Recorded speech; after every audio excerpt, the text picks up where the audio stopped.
David Giri.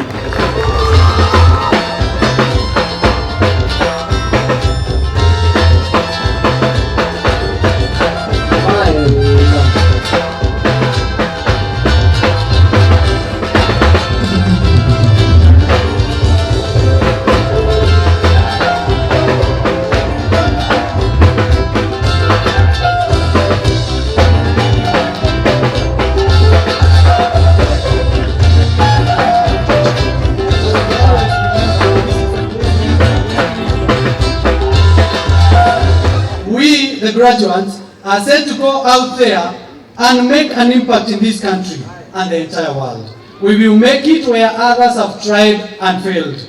We are setting higher marks for others to follow. It has been a great day to celebrate the achievement of my Master's in Leadership degree, and I want to take this opportunity to thank my sponsor, the Mount Bethel United Methodist Church in Atlanta, Georgia, for the sponsorship. This is an achievement that is not only for me, but also for you, and also the members of my family, the members of my church, for their prayers and encouragement. I am so delighted that this has come. My research that I did is on an assessment of the leadership needs of Glory Outreach Assembly leadership development processes.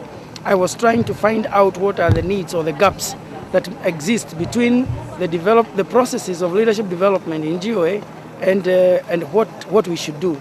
And I realized that mentoring is one thing that we need to look into. I realized discipleship is another thing that we need to work on. I realized that there is need for higher levels of training, and we are just about to begin implementing these recommendations.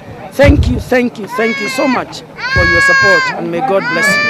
He has been able to graduate with a GPA of 3.86, which is really encouraging, knowing the huge responsibility that is upon him as the Executive Director and Bishop of GOA Ministry. And we thank God for the success and the victory that He has given him.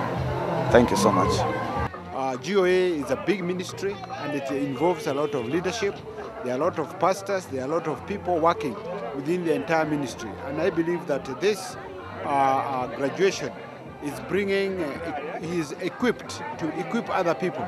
He is equipped to bring change and transformation to the skills of leadership and abilities of the rest of the GOA community.